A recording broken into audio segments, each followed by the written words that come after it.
Discomfort is a necessary evil for a better quality life.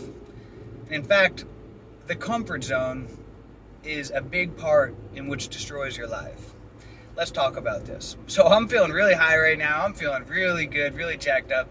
And it's because I just got done doing something that was very uncomfortable for me. And that was that I just officiated a wedding in another language, in a language that isn't even my native tongue, a Spanish wedding. Spanish is a learned language for me, a language that I'm still learning, and no one in my family speaks Spanish, just self-taught through schooling and study and living abroad, and I'm still learning it. For some of you guys, you may not know that, a lot of people may not know this, but I've had a wedding business for over 10 years now, and I've officiated well over 500 weddings, and about, probably over 50 weddings I've officiated in Spanish. Now, officiating a wedding for me in English, I get nervous because I care about it. I want to do a good job. I take pride in my work and what I do, and so I know it's a very special day for people, and I want to make it a good experience. But then when I'm doing a wedding in Spanish, I get even more, nervous about it because this isn't my native tongue, and I want to do a great job.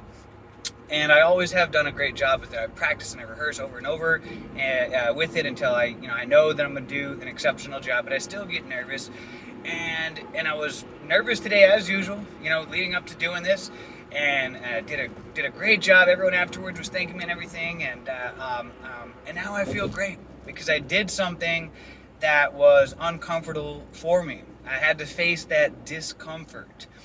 Just this morning, I had a coaching call, and Monday I got a stacked day full of coaching calls, and a lot of new people have just signed up with me coaching and everything. And to be honest, coaching is very uncomfortable for me. It's not. But the reason why I enjoy doing it is because I know that discomfort is a necessary evil. I know that by consistently putting myself in positions and situations that are uncomfortable for me, that I've learned that this helps me to get naturally high in life. That by doing things that are very uncomfortable, but that are good for me, that are going to help me to grow, and I face the fear and I do it anyways, that I get high naturally, and it's a better high than anything else. It's a very rewarding high, and that it helps me to level up, to develop more self-esteem, self-confidence, and to continue to progress. And that's why I try to consistently put things into my life that are uncomfortable for me to help me to grow as a person. Even doing YouTube, even doing videos is always uncomfortable for me. But I like to do things in my life that I like to face discomfort. I like to put the uncomfortable situations into my life to help me to level up, to overcome insecurities, to grow. And what does this have to do with smoking weed and everything? Really, if you think about the big reason, why we wake up in the morning, hit the pipes, hit the joint, start smoking, getting high all day, it's because we want to live a more comfortable life. It's like, you were like me, you could smoke weed all day and still crush it in business and everything. But really, the reason why we were getting high all day is to just make the day go a little bit easier. Just to be a little bit more comfortable with life. But that comfort zone, we don't realize it, is slowly but surely destroying our lives. And that by getting uncomfortable, by facing the discomfort, by dealing with the ebbs and flow of life, that is how we truly level up and how we experience more rewarding highs in life. Rather than just getting comfortably numb by getting high, by smoking and taking something that's going to take away the discomfort of life, we want to put ourselves into situations where we have to experience that discomfort. Yes, of course, it's going to be uncomfortable when you're facing discomfort. When you're pushing yourself out of your comfort zone and you're doing something that is extremely uncomfortable for you, of course. I just had someone say to me today on the coaching call, and they said, you're more naturally, self-confident. That's not true at all. I was not naturally like this. It took me a lot of work. I was very much so an introverted, terrified of public speaking. had very low self-esteem, low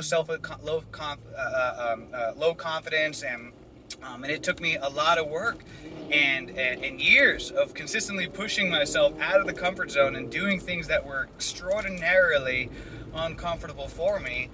But I found that these were what were able to help me to level up and to get more enjoyment and self-esteem and self-worth out of life. So discomfort in life really is a necessary evil. If you think about it, if you look at, children naturally, a lot of times, they just want a comfortable life.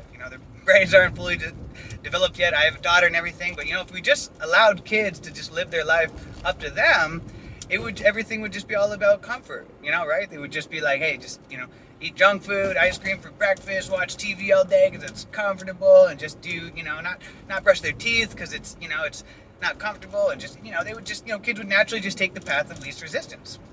And, but as we get older, as adults, one of the things that we have to come into realization is that discomfort is a necessary evil. That we do have to do a lot of things that are uncomfortable, but the reason why is that it is that by doing that, it helps us to level up. When we do things aren't necessarily enjoyable all the time, that are uncomfortable, out of our comfort zone, that's how we grow. And that's why, like the saying goes, your life begins outside of your comfort zone, and it's so true.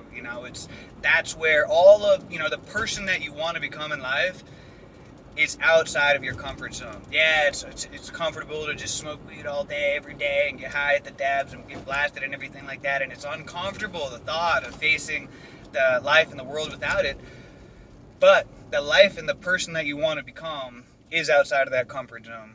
You got to go through the necessary discomfort to become that person you want to be. And it's gonna, and you have to look at this as a marathon, not just a quick sprint. Like I said, it took me years to level up in my self-confidence and it's still an ongoing process.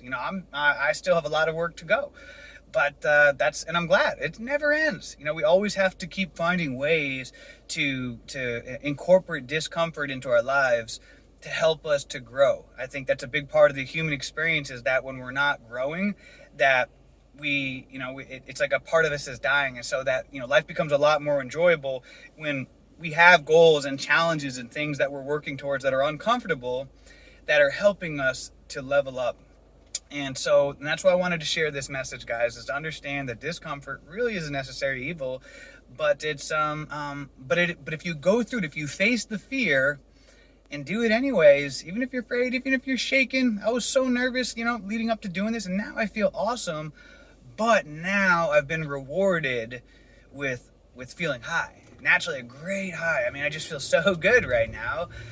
And that was the reward. I had to go through that. And that's every time I do and I get nervous for a coaching call or whatever, anything like that, and I do it anyways, then always afterwards I feel so much better and just ready to tackle on everything else in my day. And that's why I'm consistently trying to find ways to put things in my life that are uncomfortable, because I've found that discomfort is a necessary evil, and that the life that we want is always on the outside, is on the other side of the comfort zone. All right, guys, so get uncomfortable.